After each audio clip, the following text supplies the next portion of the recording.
Naku, Alena, hindi bagay sa'yo ang manicure. Mas bagay sa'yo ang podology. Ipapakita ko ngayon kung paano baguhin ang ganitong mga kuko at sa dulo, sisirain ko talaga sila gamit ang pangit na disenyo. Huwag kayong aalis, manatili lang kayo.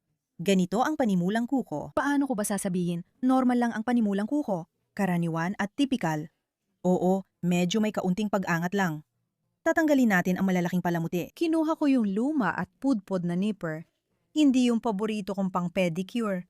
Kasi mahirap tanggalin ito. Talagang pinaghirapan ng master na matibay lahat.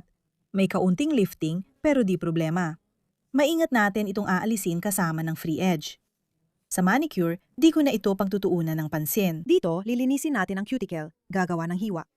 Sa madaling salita, halos standard lang lahat. At oras na para mag-umpisa sa pag-extend. Gagamit ako ngayon ng Shock Me. Huwag kalimutan gumamit ng primer. Kailangan ito para maiwasan ang lifting. Sunod, malambot at elastikong base mula sa Shock Me. Siyempre, paborito ninyo ang paggamit ng upper forms. May stiletto ako dito, bagay na bagay sa mga kamay na ito. Sinusukat at tinatandaan natin lahat ng lugar para walang problema sa upper forms. Ito ang bagong gel na may shimmer. Ipinapakita ko paano parang hindi bang mukhang manipis ang mga growth point. Pinapahiran natin yung mga nilagyan ko ng tuldok. Pinatutuyo agad gamit ang maliit na ilaw, tapos ginagawa ang free edge. Hindi dapat makapal o manipis at huwag lalampas sa nail bed. Kung may sobrang gel, tanggalin gamit ang brush. Patutuyuin natin gamit ang maliit na ilaw para makuha ang parang hindi kumpletong French.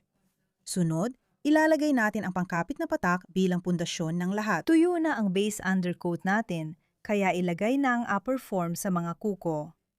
Siguraduhin lang na hindi ito nakaangat o lumilihis sa gilid. Bahagya ko nilalapit sa cuticle at pinatutuyo sa ibabaw.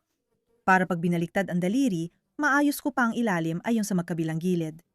Tinatanggal ko agad ang sobrang gel dahil ayokong mag-file ng marami. Ganyan lang kasimple, tanggalin lahat at makakuha ng malinis. Magandang hulma na may minimal na pag-file. At akala mo tapos na ang misyon, handa ng mga kuko, at bakit pa kailangang may gawin pa? Oo, totoo. Kailangan lang talagang i-file ng kaunti sa ilalim. At isang maliit na sikreto. Kahit na malinis ang hulma, sa totoo lang, kailangan mo pa ring i-file sa linya ng cuticle. Gusto ko lang i-highlight ang top coat ng Shock Me dahil sobrang nagustuhan ko. Malabnaw at madaling ipahid. Tinitingnan natin ang resulta, tapos lilipat na sa susunod na hakbang kung saan sisirain ko ulit ang lahat dito. Yan talaga forte ko. Sirain ang manicure. Alam kong gustong-gusto nyo yan, kaya para sa inyo, naglalagay ako ng mga tuldok gamit ang itim na marker at nabubutas ako. Bakit ko ginagawa ito? Bakit ko ginagawa ito? Para sa ating 3-dimensional na disenyo. Ilalagay ko ito gamit ang jelly gel.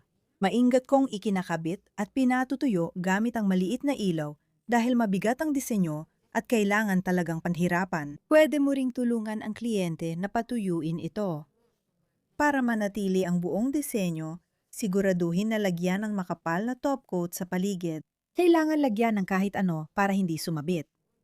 Sa dulo ng proseso, gagamit tayo ng Monarda oil mula Shock Me. Sa dulo, maglalagay tayo ng patak ayon sa gusto ninyo. Walang direktang kontak.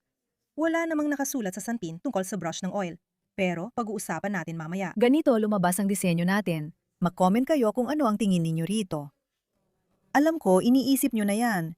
Pero wala naman akong karapatang pigilan kayo.